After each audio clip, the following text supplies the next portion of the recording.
Bem-vindos a mais um webinar da MasterD, hoje sobre Wi-Fi. Vamos então ver o que é o Wi-Fi e começamos por dizer que aquilo que nós conhecemos como Wi-Fi atualmente é, ao fim e ao cabo, um conjunto de especificações técnicas e de regras para redes sem fio, as chamadas WLAN ou Wireless Local Area Network, que são redes e padrões baseados no padrão IEEE 802.11. A denominação, ou seja, a forma de chamarmos Wi-Fi à rede, é a abreviatura do termo inglês, que é Wireless Fidelity.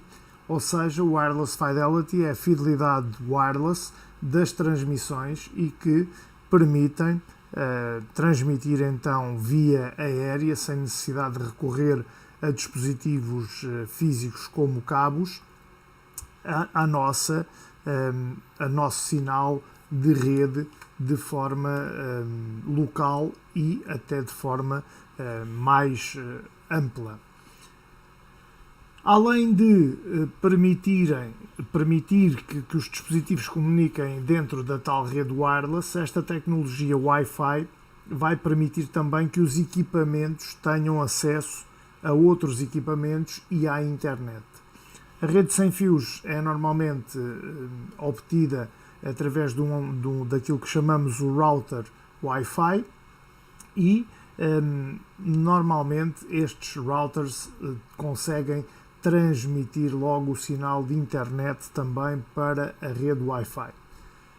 Sem cabos temos como vantagens o quê? A rede pode ser usada em qualquer ponto dentro dos limites da transmissão, suporte a uma grande quantidade de dispositivos simultaneamente, não há estruturas a criar obstáculos à transferência e não temos que estar a pensar em rodear objetos com cabos e possibilita também a rápida ligação ou acrescento de dispositivos na rede. As redes sem fio não são recentes, ao contrário do que se possa pensar, e a padronização das normas foi o que veio facilitar o seu desenvolvimento. Empresas como a HPE, a Nokia, a Lucent, ou se quisermos chamar também atualmente Nokia, a Symbol, que é a Zebra Technologies, que se juntaram para criar um padrão e criaram a chamada Wireless Ethernet Compatibility Alliance, a WECA, que se passou a chamar Wi-Fi Alliance em 2003. Desde então, muitas outras empresas e organizações passaram a entrar neste consórcio que nos trouxe a rede Wi-Fi, o padrão Wi-Fi, e as especificações foram sendo alargadas, constituindo aquilo que chamamos o IEEE 802.11, que não difere muito do 802.3, o padrão Ethernet, mas criou uma série de normas e de possibilidades que são específicas para as ligações sem fios. Os padrões são muito parecidos, o que muda são as características de ligação. O 802.3 funciona com cabos, o 802.11 com radiofrequências. No entanto, os padrões de comunicação são os mesmos, nomeadamente o IP, o IPv4, o IPv6 são os mesmos. A vantagem é que não houve necessidade de criar nenhum padrão específico para esta abordagem do Wi-Fi. Como é que funciona? Para conhecermos como é que funciona, também convém conhecer as versões do Wi-Fi. Mas neste caso vamos ver primeiro que o padrão 802.11 estabelece normas para a criação e para a utilização das redes sem fio. A transmissão neste tipo de rede vai ser realizado através de radiofrequências que se propagam pelo ar e que podem cobrir áreas em casa, na rua, em edifícios de eventos públicos, em escolas, etc., na casa das centenas e às vezes até milhares de metros de raio. Muitos serviços trabalham utilizando sinais de rádio e então cada um tem que trabalhar nas frequências estabelecidas por cada agência reguladora em cada país. Isso evita interferências e outros problemas, cortes nas transmissões, etc. E existem segmentos das frequências que podem ser usados sem aprovação de ninguém, ou seja, as chamadas frequências diretas, que são as faixas ISM, Industrial, Scientific and Medical. Operam nos intervalos entre 902 e 928 MHz, 2.4 a 2.485 GHz e 5.15 a 5.825 GHz. É claro que, variando de país para país, podemos encontrar algumas alterações nestes limites. Estas frequências, estas duas últimas, são as utilizadas para o Wi-Fi. Termos importantes no Wi-Fi: SSID, Service Set Identifier. Na versão do 802.11, o SSID acaba por ser o nome atribuído a cada rede sem fios, ou seja, o Service Set Identifier, SSID, acaba por ser o nome que é atribuído a cada rede sem fios. Dentro das versões de Wi-Fi é importante referir vários padrões. Existem os padrões 802.11 e agora só vão variando as letras AX, AC, N, G, A e B. Estas denominações são as denominações que vamos encontrar no nosso mercado de trabalho e as primeiras versões foram apresentadas oficialmente, porque houve testes antes, em 1997. Depois foram surgindo versões posteriores e o padrão passou a ser conhecido como 802.11 Legacy. Por se tratar de transmissão que usa radiofrequências, o IEEE, que é o Institute of Electrical and Electronic Engineers, e daí a norma se chamar IEEE 802.11, determinou que este padrão tivesse de operar num intervalo de frequências entre 2.4 e 2.4835 GHz, que é uma das faixas ISM que já tinha referido atrás. A taxa de transmissão de dados é, nesta altura, de 1 megabit por segundo ou 2 megabits por segundo e podemos utilizar técnicas de transmissão FHSS e DSSS, ou seja, o FHSS, o Frequency Hopping Spread Spectrum, e o DSSS, Direct Sequence Spread Spectrum. Estas técnicas poderiam ser aplicadas no Wi-Fi original, no 802.11 Legacy. O FHSS e o DSSS são então técnicas de transmissão utilizando vários canais dentro de uma frequência. E a primeira, a FHSS, acaba por funcionar num esquema de salto de frequências, ou seja, a informação transmitida por este padrão, por esta técnica, utiliza uma frequência por um período de tempo e em seguida muda para outra aleatoriamente, saltando de uma para outra. Daí chamar hopping. Hopping é salto, hop, saltar de uma para outra.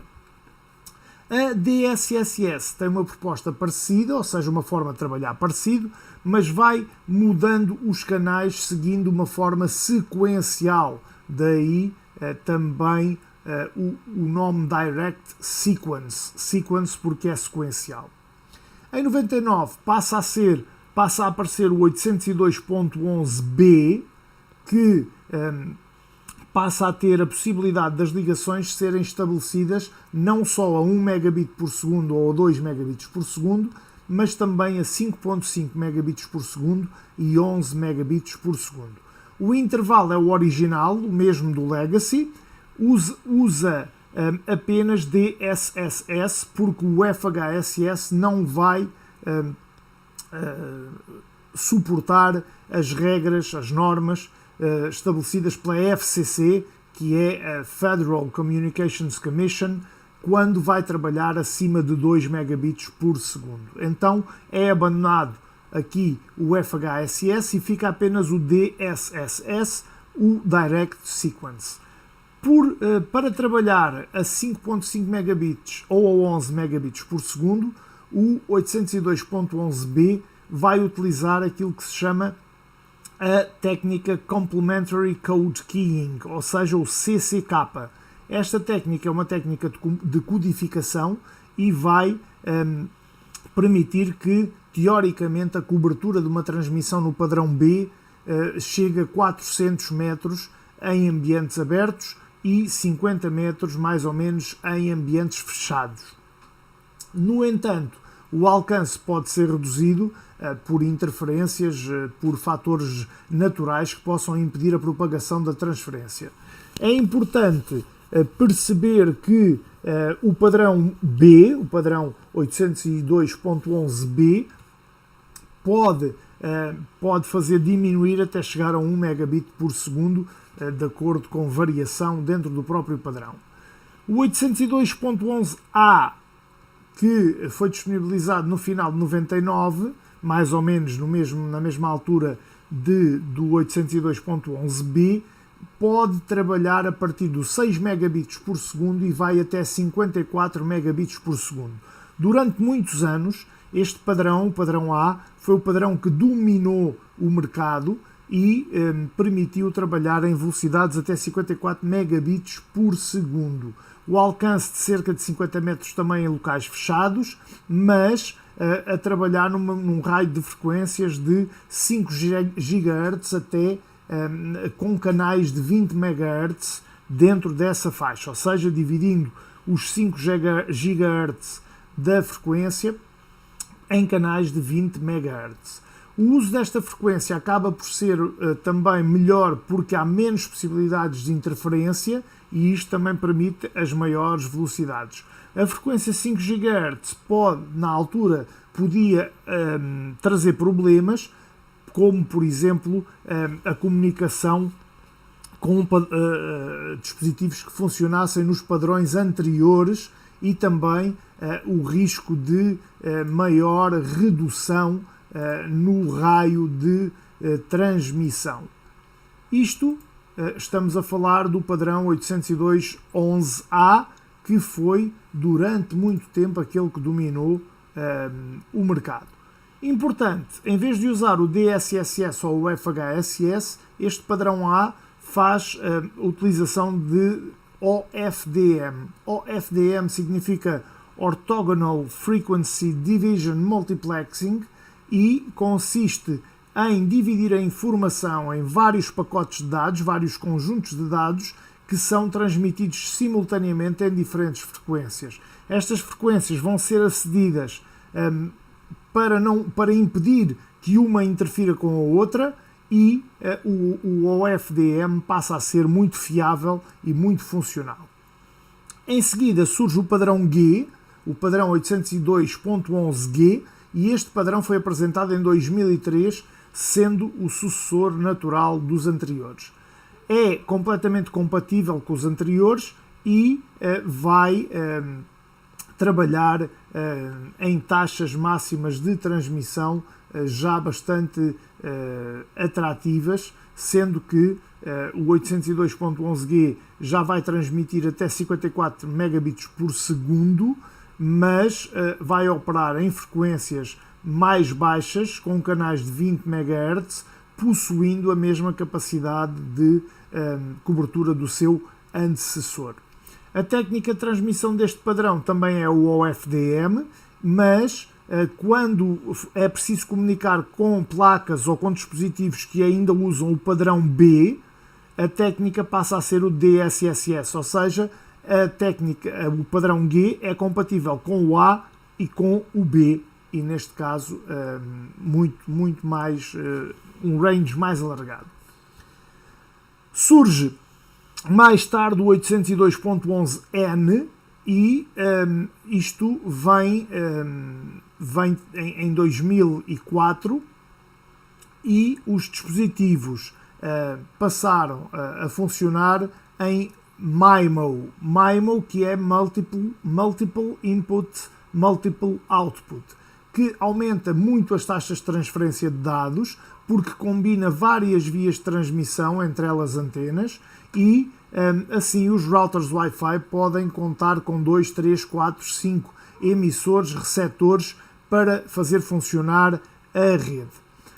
A somar também neste padrão a combinação de vias, o padrão 802.11 consegue já ir até aos 300 megabits por segundo e atingir taxas até 600 megabits por segundo teoricamente.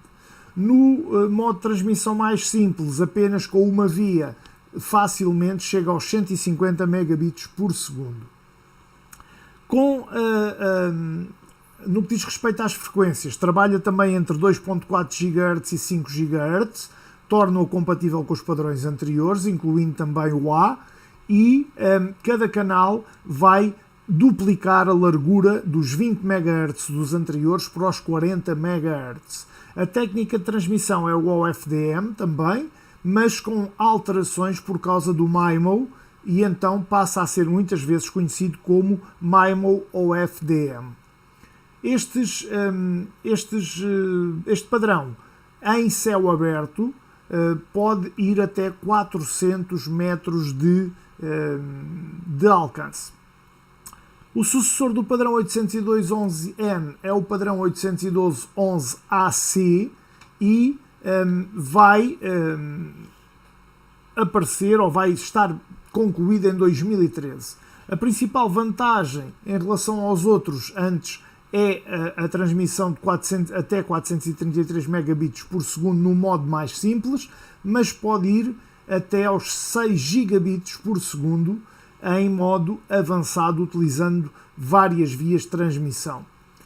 Pode também usar várias antenas, os routers com 4 antenas passam a ser comuns e taxas de transmissão superiores a 1 gigabit por segundo. O AC, a norma AC, trabalha na frequência dos 5 GHz e dentro dessa faixa cada canal pode ir até aos 80 MHz, ou seja, duplica a especificação N em termos de largura de canal. Pode também, em modo opcional, chegar aos 160 MHz por canal. Os routers trabalham em 2.4 GHz, são comuns, mas podem também trabalhar em compatibilidade com o padrão N anterior. O Wi-Fi, este Wi-Fi foi conhecido por Wi-Fi 5 e passou a ter um esquema que era um multi-user MIMO, que permite a transmissão simultânea para muitos dispositivos ligados a uma rede, diminuindo tempos de espera para iniciar a comunicação com os equipamentos. O que é que vos poderei dizer mais? Poderei-vos dizer que depois deste padrão AC também surge ainda o Wi-Fi 6, que é o AX, que tem as especificações aprovadas em fevereiro de 2021, também passando a ser conhecido como IEEE 802.11AX 2021, mas o nome mais comum é Wi-Fi 6. A Wi-Fi Alliance neste padrão vai dar uma certificação, um selo Wi-Fi 6 Certified para os equipamentos que forem compatíveis com esta tecnologia e pode trabalhar em 2.4 GHz ou em 5 GHz, ao contrário do 5 que só trabalha em 5 GHz. As redes neste padrão podem ir até 9.6 GHz por segundo, o que equivale a 1.2 GB por segundo. Isto é possível por causa das modulações que o padrão utiliza e o padrão MU-MIMO e a técnica OFDMA que ele vai utilizar. O que é o OFDMA?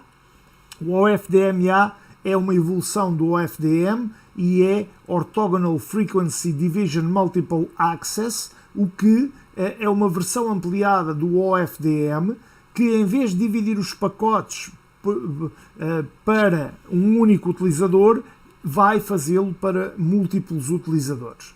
Então, isto, em vez de os pacotes serem transportados apenas para um destino, proporciona que sejam transportados e divididos, partidos para vários destinos e reagrupados nesses destinos, acelerando o processo de transmissão.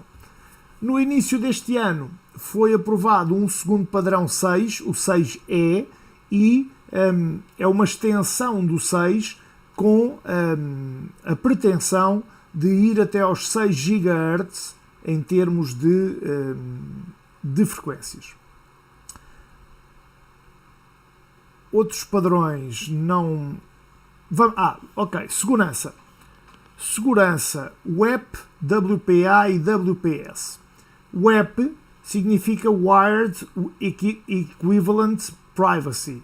Existe desde o primeiro padrão 802.11, é um mecanismo para autenticar e que funciona de forma aberta ou restrita de acordo com as passwords que usarmos.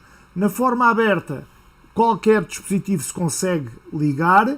Na forma fechada, por password, pode ser encriptada com chaves de 64 bits ou 128 bits. Há alguns equipamentos que permitem 256 bits, mas são raros no padrão WEP. O padrão WEP tem algumas falhas de segurança e por causa disso foi criado o WPA e o WPA2. O WPA surge em 2003, Wired Protected Access, e tal como o anterior, vai se basear numa autenticação e também a cifra dos elementos de uma rede, mas a partir de modos diferentes.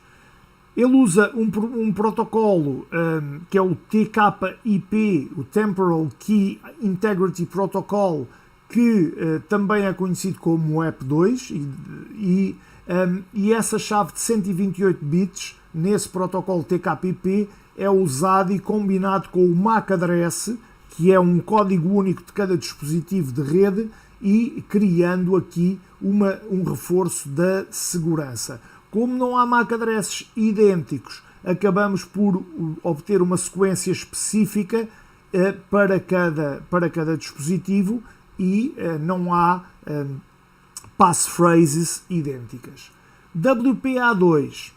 WPA2 é também uma melhoria, vai usar criptografia avançada chamada AES, Advanced Encryption Standard, mais seguro e mais eficaz ainda do que o TKIP, com a desvantagem de que exige da máquina uma capacidade de processamento maior. O uso é recomendado para quem quer muita segurança e evita muitas quebras de segurança. Temos ainda também o WPS, que é o Wi-Fi Protected Setup, que é um recurso que a Wi-Fi Alliance apresentou e que torna mais fácil a criação de redes protegidas por WPA2. Nós podemos, por exemplo, usar um PIN com WPS e na mesma estar protegidos por WPA2. WPA3, apresentado em 2018, é mais resistente aos ataques de brute force, ou seja, de força bruta, que vão tentar encontrar a password da rede através de várias combinações testadas em continuidade. Existem dois tipos de WPA3, o Personal e o Enterprise. O primeiro, obviamente, para utilizadores domésticos e o segundo para empresas com uma criptografia padrão de 192 bits e uma chave de 128 bits para o personal. Também foram adicionados aqui mais recursos e mais protocolos de segurança, como o SAE, o Simultaneous Authentication of Equals, que substitui o WPS, e o Wi-Fi Device Provisioning Protocol, o DPP, que também vem melhorar aqui a segurança do WPA3. É muito mais seguro, mas não há seguranças isentas de falhas nem de vulnerabilidades e por isso convém manter o firmware do router sempre atualizado, mudar a password com alguma frequência, respeitar as regras de criação da password recomendadas pelos fabricantes e pela Wi-Fi Alliance, não facilitar a vida aos hackers utilizando passwords do género password ou 1, 2, 3, 4, 5, 6, fazer combinações de maiúsculas, minúsculas, sinais e números é o ideal, passwords longas também, para criar efetivamente uma encriptação segura e que nos defenda desses ataques. Por hoje é tudo. Wi-Fi, vários tipos de Wi-Fi, do 1 ao 6, proteção, web, WPA, WPS, WPA2, WPA3. Espero que gostem do webinar. Um abraço a todos e até segunda-feira. Despeço-me até um próximo webinar.